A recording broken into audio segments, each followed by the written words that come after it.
రవ కేసరి ఆరోగ్యకరంగా, రుచికరంగా, అద్భుతంగా ఉండాలంటే 2 స్పూన్ల నెయ్యిలో జీడిపప్పు, కిస్మిస్, బాదంను వేసి వేపుకోవాలి.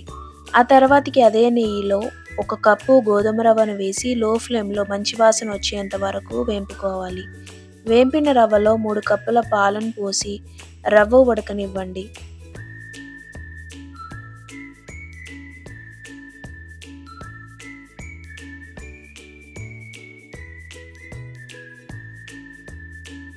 ఉడుకుతున్న రవ్వలోనే రుచికి సరిపడా బెల్లంను వేసుకోండి.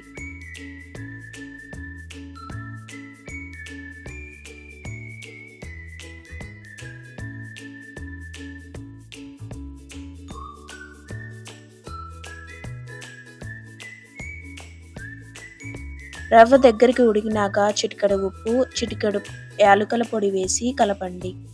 చివరగా వేయించిన జీడిపప్పు, కిస్మిస్, బాదం పప్పు వేసి కలిపితే వేడి వేడి గోధుమ రవ్వ కేసరి అయితే రెడీ అయిపోయింది. ఇంకొక స్పూన్ నెయ్యిని వేసి సర్వ్ చేస్తే ఆహా! ఏమి రుచి అంటూ లొట్టలేసుకుంటూ మరి తినేస్తారు.